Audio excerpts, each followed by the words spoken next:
Quand vous regardez, le tribunal travaille avec comme sous-bassement le code de la presse et la charte des journalistes du Sénégal.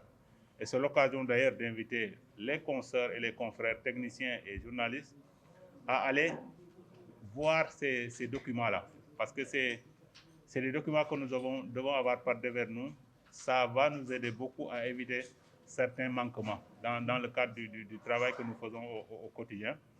Et ça, c'est important. Autre nouveauté, j'ai parlé du cursus tout à l'heure, mais la grande nouveauté maintenant, désormais, pour accéder au fonds d'appui et de développement de la presse, les sanctions du CORED sont prises en compte, les sanctions qui ont du tribunal des pairs. Quand le tribunal vous avertit, l'organe perd 10 points pour accéder au fonds d'appui et de développement de la presse. Quand c'est un blâme, c'est 20 points. La conséquence, c'est quoi?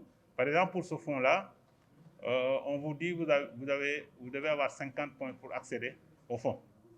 C'est-à-dire, parmi les critères, il y a d'abord, par exemple, il faut avoir 5 emplois permanents en respectant leur cotisation sociale et tout. Là, il y a un certain nombre de points qu'on donne à l'organe quand ce critère-là est respecté. Et, par exemple, on regarde est-ce que l'organe en question a été sanctionné par le CORED. Si c'est un avertissement, si par exemple, là où vous aviez 50 points pour accéder, on regarde et le CORED, à travers son tribunal, vous a averti, au lieu d'avoir ces 50 points, on vous enlève 10 points et vous avez 40 points. Ça veut dire que là, vous ne pourrez plus accéder au fonds. La conséquence, c'est ça.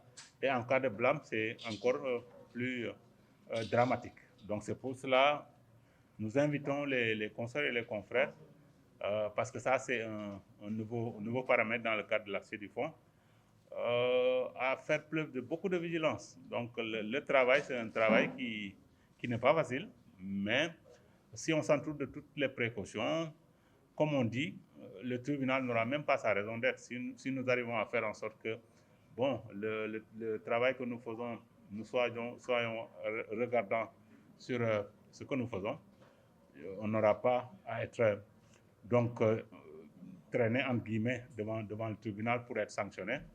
Et le tribunal aussi, il faut noter que le tribunal ne sanctionne pas que négativement. Il arrive que le tribunal prenne des sanctions positives. Et ça aussi, nous nous félicitons en cas de sanctions positives de porter ça à l'attention du public pour donner ces gens-là en exemple aux autres, parce que c'est important. Donc, si je voulais faire ça c'est pour les affaires